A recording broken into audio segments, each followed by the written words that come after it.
Hi అండి, నేను మీ Rekha. Welcome back to Rekha's kitchen. ఈరోజు ఈజీ ప్రాసెస్లో టేస్టీగా గుత్తి వంకాయ మసాలా కర్రీ ఎలా చేసుకుందామో చూద్దాం. ఇలా చేసిన గుత్తి వంకాయ మసాలా కర్రీ మనకు వేడి వేడి అన్నంలోకి చాలా బాగుంటుందండి. మనం ఈజీగా చేసేసుకోవచ్చు. మనము చింతపండు వాడకుండా ఈజీగా తక్కువ మసాలాతో ఇలా గుత్తి వంకాయ మసాలా కర్రీ ఎలా చేసుకుందామో చూద్దాం. గుత్తి వంకాయ మసాలా కర్రీ చేసుకోవడానికి ముందుగా మనము ఫ్రెష్గా ఉన్న వంకాయలని తీసుకొని చిన్న సైజులో ఉన్న వంకాయలని తీసుకుంటే మనకు ఈజీగా కుక్ అవుతుంది. టేస్ట్ కూడా చాలా బాగుంటుందండి. ఇలా వంకాయని తీసుకొని ఒకసారి బాగా వాష్ చేసి పక్కన పెట్టుకోండి. ఆ తర్వాత మనం వంకాయ కట్ చేయడానికి ఒక బౌల్ని తీసుకొని బౌల్లో వాటర్ తీసుకొని 1 స్పూన్ వరకు సాల్ట్ అలాగే చిటికెడు పసుపు కూడా వేసుకొని వంకాయలని కట్ చేసుకోవాలి. వంకాయని కట్ చేయగానే అలాగే పెట్టేసామంటే మనకు వంకాయ చేదుగా అవుతుందండి. అలా చేదు అవ్వద్దు అంటే మనం ఇలా సాల్ట్ వాటర్లో కట్ చేసిన వంకాయని వేస్తే మనకు వంకాయ చేదు అవ్వకుండా టేస్ట్ అలాగే ఉంటుంది. ఇలా వంకాయని కార్నర్ వరకు కట్ చేయకుండా ఇలా 4 పీసెస్ ఉండే విధంగా ఈ విధంగా కట్ చేసుకున్నామంటే మనకు గుత్తి వంకాయ మసాలా కర్రీ చాలా బాగుంటుంది. అలాగే మనకు వంకాయ ఈజీగా కుక్ అవుతుంది. సాల్ట్ పసుపు వేసిన వాటర్లో ఉంచామంటే మనకు వంకాయ చేదెక్కకుండా టేస్టీగా ఉంటుంది. ఇలా కట్ చేసి పెట్టుకొని స్టవ్ పైన ప్యాన్ పెట్టుకొని ఫస్ట్ వంకాయని ఉడికించుకుందాం. మనం ఎలాంటి మసాలాలు యూజ్ చేయకుండా ఫస్ట్ వంకాయలని ఉడికించుకోవాలి. ఎందుకంటే మనం మసాలా చేసిన తర్వాత వంకాయ వేసామంటే మనకు వంకాయ సరిగ్గా కుక్ అవ్వదు. అందుకే మనం ఇలా ముందుగానే వంకాయని కుక్ చేసుకోవాలి. స్టవ్ పైన ప్యాన్ పెట్టేసుకొని ఒక 2 టేబుల్ స్పూన్స్ వరకు ఆయిల్ వేసుకొని మనం ఇంతకుముందు సాల్ట్ వాటర్లో వంకాయని కట్ చేసి పెట్టుకున్నాం కదా, ఆ వంకాయని ఈ ఆయిల్లో వేసేసుకొని కొద్దిసేపు పాటు ఫ్రై చేసుకోవాలి. అలాగే ఈ వంకాయ ఉడికేటప్పుడే మనం కొంచెం సాల్ట్ వేయాలండి. మనం అలా సాల్ట్ వేయడం వలన మనకు వంకాయ ఈజీగా కుక్ అవుతుంది. కొద్దిసేపు ఒక 5 మినిట్స్ కుక్ చేసామంటే మనకు వంకాయ ఈజీగా ఉడికిపోతుందండి. ఎందుకంటే మనకు మసాలాలో వేసిన తర్వాత వంకాయ సరిగ్గా ఉడకదు, అందుకే ముందే కుక్ చేసుకోవాలి. వంకాయ ఉడికేలోపు మనకు గుత్తి వంకాయ కర్రీలోకి కావాల్సిన మసాలాని రెడీ చేసుకుందాం. 2 ఇంచుల చెక్కని అలాగే 2 ఆకు అలాగే 2 ఇలాచీని వాటితో పాటుగా ఒక 10 వరకు లవంగాలు కూడా వేసుకొని మసాలాను రెడీ చేసుకుందాం. 2 టేబుల్ స్పూన్స్ ధనియాలు అలాగే 2 టేబుల్ స్పూన్స్ నువ్వులు. మనం ఎక్కువ మసాలా వాడకుండా తక్కువ మసాలాతో ఈజీగా మసాలా కర్రీని రెడీ చేసేసుకోవచ్చండి.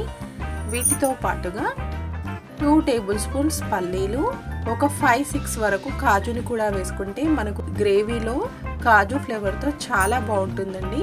వాటితో పాటుగా 2 టేబుల్ స్పూన్స్ గసాలు కూడా వేసుకుంటే మనకు చాలా బాగుంటుంది. మనం చింతపండు వాడకుండా కేవలం ఈ మసాలాతోనే మనం గ్రేవీని రెడీ చేసుకోవాలి. టేస్ట్కి సరిపడా సాల్ట్ వేసుకోవాలండి. నేను ఇంతకు ముందు సాల్ట్ వేసాను కదా, అందుకే 1 స్పూన్ మాత్రమే వేస్తున్నాను. 1 స్పూన్ కారం, 1/2 టేబుల్ స్పూన్ పసుపు, 1 స్పూన్ అల్లం వెల్లుల్లి పేస్ట్, చిన్నగా కట్ చేసుకున్న ఒక పెద్ద సైజు టమాటోని కూడా వేసుకుంటే మనకు గ్రేవీ చాలా బాగుంటుంది. వీటితో పాటుగా ఒక మీడియం సైజు ఆనియన్ని ఇలా చిన్నగా కట్ చేసి వేసుకోవాలి. మనం చింతపండు వాడకుండా టమాటోతోని అలాగే ఆనియన్తో మనకు గ్రేవీని రెడీ చేసేసుకోవచ్చు. ఇప్పుడు మనం ఈ మసాలా మొత్తం సాఫ్ట్గా ఉండేలాగా పేస్ట్ చేసుకోవాలి. మనం మసాలాలని ఫ్రై చేసుకోకుండా అన్ని పచ్చిగానే వేసుకున్నాము. ఇలా మసాలాలు అన్నీ వేసేసుకొని ఇలా సాఫ్ట్గా ఉండేలాగా మిక్సీ పెట్టుకోండి. ఆ తర్వాత మనం ఇంతకుముందు స్టవ్ పైన వంకాయని ఉడికించుకుంటున్నాం కదా, అలా వంకాయని మధ్య మధ్యలో కలుపుతూ మనకు ఇలా సాఫ్ట్గా అయ్యే వరకు కుక్ చేసుకోవాలి. వంకాయ మొత్తం ఇప్పుడే కుక్ అవ్వాలండి. మనం మసాలా వేసిన తర్వాత వంకాయ సరిగ్గా కుక్ అవ్వదు, అందుకే మనం సాఫ్ట్గా అయ్యే వరకు కుక్ చేసుకోవాలి. ఇలా కుక్ చేసుకున్న వంకాయని ఒక ప్లేట్లోకి పెట్టేసుకొని మసాలా కర్రీ ఎలా చేసుకుందామో చూద్దాం. అదే ప్యాన్లో మరొక 2 టేబుల్ స్పూన్స్ ఆయిల్ని వేసేసుకొని మనం ఇప్పుడు మసాలాని రెడీ చేసుకుందాం. ఆయిల్ వేడెక్కాక 1 టేబుల్ స్పూన్ వరకు జీలకర్ర ఆవాలు అలాగే 2 రెమ్మల కరివేపాకు కూడా వేసుకొని కొద్దిసేపు పాటు ఫ్రై చేసుకోవాలి. ఇలా కరివేపాకు జీలకర్ర ఆవాలు ఫ్రై అయిన తర్వాత మనం ఇంతకుముందు మెత్తగా మిక్సీ చేసి పెట్టుకున్నాం కదా మసాలాలు, ఆ మసాలా మొత్తం ఈ ఆయిల్లో వేసేసుకొని ఒక 5 మినిట్స్ పాటు కుక్ చేసుకోవాలి. మనం అన్ని మసాలాలే వాడాం కదండి, మనము ఫ్రై చేసుకోలేం కదా, అందుకే మసాలాని ఆయిల్లో బాగా ఫ్రై అయ్యేలాగా మీడియం ఫ్లేమ్లో పెట్టుకొని 5 మినిట్స్ పాటు ఫ్రై చేసుకోవాలి. మధ్య మధ్యలో కలుపుతూ ఇలా ఫ్రై చేసుకున్నామంటే మనకు మసాలాలోని పచ్చి స్మెల్ పోయి టేస్ట్ చాలా బాగుంటుంది. ఇలా ఒక 5 మినిట్స్ పాటు ఉడికించుకున్న తర్వాత మనం ఇంతకుముందు మిక్సీ చేసి పెట్టుకున్న మిక్సీ జార్లోకి ఒక చిన్న గ్లాస్ వాటర్ని వేసేసుకొని కొద్దిసేపు పాటు ఉడికించుకోవాలి. ఇలా సాఫ్ట్గా ఉండేలాగా కలుపుకున్నామంటే మనకు ఉడికిన తర్వాత ఇంకా దగ్గరికి అయిపోతుందండి. చూసారు కదా, మనకు మసాలా ఇలా ఉడుకుతున్నప్పుడు మనం ఇంతకుముందు ఉడికించి పెట్టుకున్నాం కదా వంకాయని, ఆ వంకాయ మొత్తం ఈ మసాలాలోకి వేసేసుకొని ఒకసారి బాగా కలిసేలాగా కలిపేసి కొంచెం సన్నగా కట్ చేసిన కొత్తిమీరని కూడా వేసుకొని ఒక 5 మినిట్స్ పాటు మీడియం ఫ్లేమ్లో కలుపుతూ కుక్ చేసుకోవాలి.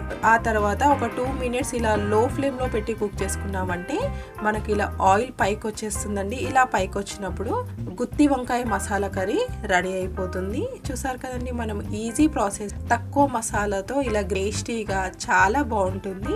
ఫస్ట్ మసాలాని ఉడికిన తర్వాత వంకాయని వేసుకుంటాం కదా, అలా వేసుకున్న తర్వాత మనం మంటని లో ఫ్లేమ్లో పెట్టుకొని మధ్య మధ్యలో కలుపుతూ కుక్ చేసుకోవాలండి. మనం ఇలా లో ఫ్లేమ్లో పెట్టుకోవడం వలన మనకు ఆయిల్ పైకి వచ్చేస్తుంది. అలా ఆయిల్ పైకి వచ్చినప్పుడు మన వంకాయ ఆలు మసాలా కర్రీ రెడీ అయిపోతుంది. అలా రెడీ అయిన కర్రీని ఇలా మనం వేడి వేడి అన్నంలోకి తింటే చాలా బాగుంటుందండి. ఈజీ ప్రాసెస్లో మనం ఇంట్లోనే ఈజీగా గుత్తి వంకాయ మసాలా కర్రీని చింతపండు లేకుండా ఇలా ఈజీగా చేసేసుకోవచ్చు. మీరు ట్రై చేయండి. ఈ వీడియో కనుక మీకు నచ్చితే లైక్ చేయండి, అలాగే షేర్ చేయండి. మరిన్ని కొత్త రెసిపీస్ కోసం రేఖాస్ కిచెన్ని సబ్స్క్రైబ్ చేసుకోండి. Thank you for watching.